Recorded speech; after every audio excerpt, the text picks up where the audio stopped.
अस्सलाम वालेकुम। मैं अमजदुल्ला ख़ान स्पोक्समैन एमबीटी। मेरे साथ मुस्तफ़ा महमूद साहब जनरल सेक्रेटरी मजलिस बचाओ तहरीक और जनाब अफ़ानुल्लाह ख़ान साहब यूथ लीडर मजलिस बचाओ तहरीक। आज आपके दरमियान में आने का वजह यह है कि जैसा कि आप लोग सब जानते होंगे कि आज जो है बीजेपी की लिस्ट जारी हुई जो हालिया में तेलंगाना असेंबली इंतखाबात आने वाले हैं। उस सिलसिले में भारतीय जनता पार्टी की लिस्ट जारी हुई और उस लिस्ट में जैसा कि मुझे भी यकीन था कि ये चाल चलने वाले हैं बीजेपी वाले। बीजेपी ने कल यानी सबसे पहले तो जो राजा सिंह है उसका सस्पेंशन और उसको रिवोक किए और साथ ही उसको जो है गोशा महल के बीजेपी का टिकट का दावेदार भी बना, उसको टिकट का ऐलान किए। तो अब यहाँ पर मैं आपको थोड़ा बतलाना चाह रहा हूँ कि राजा सिंह को बीजेपी यानी बीजेपी का जो पॉलिसी है ये खुल के आ गई। एक तरफ पर नरेंद्र मोदी का जो स्पीचेस रहते हैं कि सबका साथ सबका विकास, यानी सबके देवताओं के बारे में हमको जो है ये एक दूसरे के ख़िलाफ़ में नहीं बोलना चाहिए। ये जो मॉरल साइंस पढ़ाती है बीजेपी, वो आज जो है राजा सिंह का सस्पेंशन को रिवोक करने की ये न्यूज़ से ये बिल्ली थैले के बाहर आ गई है। यानी बीजेपी फ़िरका परस्त थी पार्टी और बीजेपी ऐसे लोगों को परवान चढ़ाती है जो ख़ास तौर पर मुसलमानों के या इस्लाम के बारे में बोलिए या उनके पैगंबरों के बारे में या प्यारे नबी सल्लल्लाहु अलैहि वसल्लम की गुस्ताखी जो करते हैं उनको बीजेपी आगे बढ़ाती है। चाहे वो नुपुर शर्मा की सूरत में रहो, चाहे वो राजा सिंह की सूरत में रहो। लेकिन यहाँ पर बड़े अफसोस की बात ये रही कि हमारे तेलंगाना में जो पिछले 9 साल से जो सरकार रही, पहले जो टीआरएस थी अब बीआरएस है। केसीआर साहब बारहा अपने तकारीर में ये बोलते हैं कि मैं सब मज़हब की इज़्ज़त करता हूँ और इस तेलंगाना रियासत में हर मज़हब का आदमी सही सलामत रहेगा। लेकिन पिछले 9 साल में टीआरएस पार्टी यानी बीआरएस, केसीआर की हुकूमत, के टी रामा राव और हरीश राव और संतोष राव, कविता राव, ये लोग राजा सिंह को जितना हेल्प किए शायद मैं समझता हूँ कि बीजेपी के लीडर इसको इतना हेल्प नहीं किए। मुसलसल पिछले 9 साल से जब से ये एमएलए बना, पहले एक कारपोरेटर था राजा सिंह, उसके बाद में एमएलए बना, ये उसका तीसरा टर्म है। तो जब से ये एमएलए बना कहीं ना कहीं मुसलमानों के ताल्लुक़ से, कहीं ना कहीं इस्लाम के ताल्लुक़ से इसकी इश्तियाल अंगेज़ी मुसलसल आती रही। अब आप सुन के हैरत करेंगे कि मेरे पास एक एविडेंस है कि किस तरीक़े से बीआरएस पार्टी चीफ मिनिस्टर के चंद्रशेखर राव साहब राजा सिंह को मदद करते आ रहे हैं। इसके ऊपर जितने केसेस हम बुक किए थे, लैक ऑफ एविडेंस बोल के हैदराबाद पुलिस और दीगर दूसरे जगह की पुलिस जो है इसके केसेस को क्लोज़ कर दिए। और जो श्री रामनवमी और हनुमान जयंती में जो केसेस में राजा सिंह इन्वॉल्व था, जो दुकानात को जलाए थे मुसलमानों के, वो केसेस में जो पुलिस वाले विटनेस थे और वो केसेस में जो पुलिस वाले कंप्लेनेंट थे, ये तमाम तर ज़्यादातर जितने बड़े सीनियर ऑफिसर्स थे कोर्ट में जाके हॉस्टाइल हो गए। ये लोग राजा सिंह के ख़िलाफ़ में बयान नहीं दिए।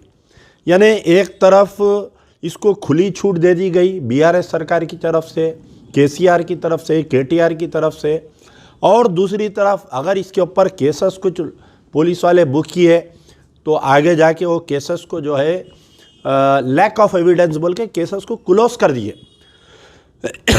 तकरीबन 20 से 25 ऐसे केसेस है जिसमें मैं अमजदुल्ला ख़ान कंप्लेनेंट हूँ या एमबीटी के कोई लोग इसके अंदर कंप्लेनेंट है। लेकिन राजा सिंह के ऊपर केसेस को, हमारे केसेस को भी कम, यानी उमन ऐसा होता कि अगर कोई केस देते तो उसको नोटिस देते और केस में अगर एविडेंस नहीं रहा तो कोर्ट विल डिसाइड कि वेदर दैट मैटर में एविडेंस है या नहीं है। लेकिन राजा सिंह के केस में ऐसा हुआ कि तेलंगाना पुलिस के आला ओहदेदार, principal secretary home, director general of police, chief minister की इमा पर राजा सिंह को मुसलसल 9 साल से बचाते रहे, उसको 9 साल से जो है बचाते रहे। अब जबकि उसकी हिम्मत इतनी बढ़ गई थी उसकी हिम्मत कि अगस्त के महीने में 2023 अगस्त में ये नबी करीम सल्लल्लाहु अलैहि वसल्लम की शान में गुस्ताखी किया तो पुलिस इमीडिएट एक्शन नहीं ली, केसीआर गवर्नमेंट इमीडिएट एक्शन नहीं ली।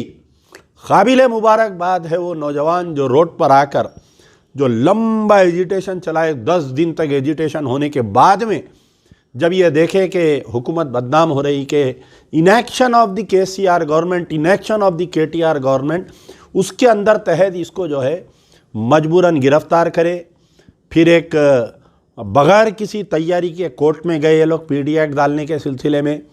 पहली मरतबा कोर्ट इसको हकाल दिया, फिर दूसरी मरतबा जब आवाम में नाराज़गी पैदा हुई, जब एहतजाज हुआ तो दूसरी मरतबा इसको पीडी एक्ट डाले। मैं समझता हूँ 1 आध महीना अंदर रहा। दूसरों को जिनको पीडी एक्ट तेलंगाना गवर्नमेंट डाल के, पुलिस डाल के अगर भेज रही, 2-2 साल लोग अंदर रह रहे हैं। लेकिन राजा सिंह जो है पीडी एक्ट में 1 महीने के अंदर या 1.5 महीने में वापस आ गया।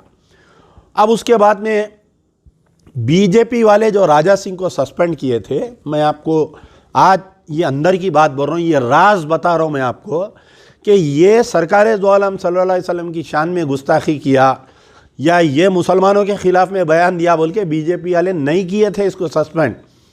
राजा सिंह को सस्पेंड करने की वजह ये थी कि ये बीजेपी के आला बड़े लीडरों को गाली गलौज कर रहा था। बीजेपी की लाइन ऑफ एक्शन से इन्हें बाहर निकल गया था इन्हें। और राजा सिंह जो है पहले इंद्रसेन रेड्डी जब बीजेपी के सदर थे उनको गालियां देता था, फिर उसके बाद में किशन रेड्डी पहली जब सदर थे जब भी किशन रेड्डी उनको भी गालियां देता था। फिर उसके बाद में लक्ष्मण जो मशीराबाद के एमएलए थे बीजेपी के सदर बने, उनको भी गालियां देता था ये।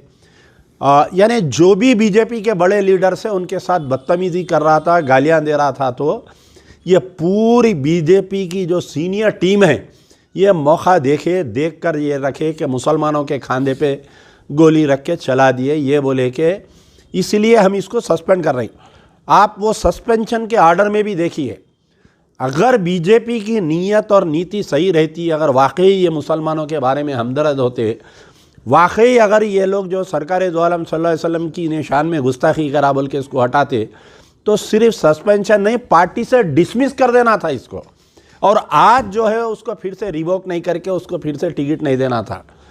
लेकिन कहीं ना कहीं ऐसा हुआ कि बीजेपी में ब्राह्मणिकल ऑर्डर और ब्राह्मणी यानी ओबीसी तबके का और ब्राह्मणिकल ऑर्डर का जो झगड़ा चल रहा है बीजेपी में, उसको जो है कहीं ना कहीं ऐसा हुआ कि आज ओबीसी का हाथ भारी हो गया और मजबूरन जो है ये लोग जो है राजा सिंह को दोबारा पार्टी में लेते हुए दोबारा इसको टिकट दे रहे हैं। लेकिन याद रखिए, एक राजा सिंह का मसला नहीं है, यही नीति रहने की वजह से जहाँ पर बीजेपी बड़ी बुलंद दावे जो कर रही है कि हम इक़्तिदार पे आएंगे, तेलंगाना में इतने सीट लाएंगे उतने सीट लाएंगे, मैं गारंटी के साथ कह सकता हूँ कि जितने भी बीजेपी के लोग तेलंगाना से लड़ें किसी की भी ज़मानत नहीं बचने वाली है।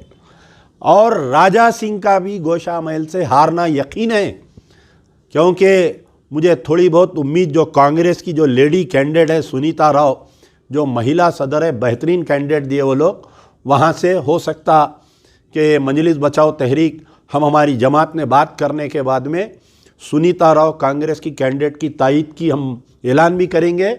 अमली मैदान में अमजदुल्ला खान जाकर ये यकीन दिलाएंगा कि राजा सिंह वहाँ से हारेगा इंशाअल्लाह। हिंदू मुसलमान बेगम बाज़ार का जितना एरिया है, आज सब लोग, मैं जितने मारवाड़ी लोगों से मिलता हूँ, जितने गुजराती लोगों से मिलता हूँ, सब इसके जुल्म का शिकार है, सब इससे तंग है, सब इससे नाला है। तो सब मिलकर एक बेहतरीन सेकुलर कैंडिडेट को हम जिताने की कोशिश करेंगे। मैं उम्मीद करता हूं कि अभी हमारे पार्टी का कोई फ़ैसला नहीं है।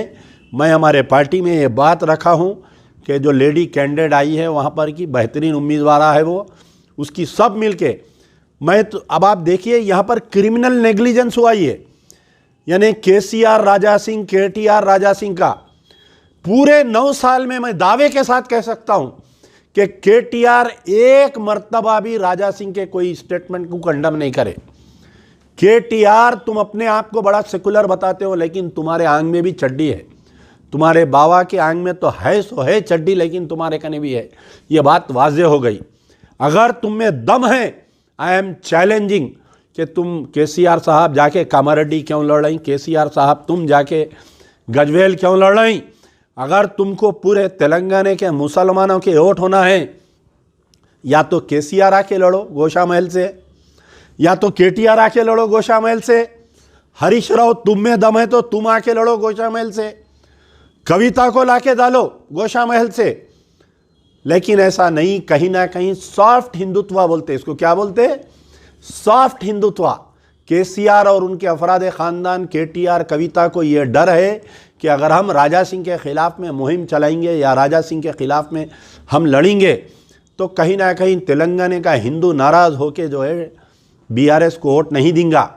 मैं फिर से चैलेंज कर रहा हूँ, अगर केसीआर साहब आप अगर गोशा महल से लड़ेंगे, अमजदुल्ला खान तुम्हारे को खांदे पे बिठा के पूरे गोशा महल में लेके फिरेंगा। केटीआर अगर तुम गोशा महल लड़ेंगे राजा सिंह के खिलाफ में, मैं चैलेंज कर रहा हूं, तुम मर्द के बच्चे तो आओ, आके तुम गोशा महल से नॉमिनेशन डालो बीआरएस से। भूखी सूखी खा के पूरे मुसलमान तुम्हारा साथ देंगे, तुमको खाने पे बिठा के पूरे गोशा महल में लेके फिरेंगे और 1 लाख मेजॉरिटी से जीता के भिजाना मुसलमानों की जिम्मेदारी रहेंगी। लेकिन कहीं ना कहीं ये तुम्हारा जो मैच फिक्सिंग चल रहा है केसीआर, केटीआर, कविता, हरीश राव का राजा सिंह के साथ, ये बात वाज़े आ गई। तो इंशाअल्लाह दुआ करिए कि इस मलून का, इस गुस्ताख रसूल का, इस जलील राजा सिंह को हारना ज़रूरी है। पूरे तेलंगाना में गंगा जमनी तहजीब को रखने के लिए एक बेहतरीन कैंडिडेट की सब मिलकर हम तायद करेंगे और सब मिलकर जो है उसको हम वोट डालेंगे। हमारी नज़र है गोशा महल के ऊपर। इंशाअल्लाह ये मलून नहीं जीतना चाहिए। हर वो मुसलमान की जिम्मेदारी है, हर वो हिंदू, सेकुलर हिंदू की जिम्मेदारी है कि मलून को यहाँ से भगाना चाहिए। यार जिंदा सोबत बाकी।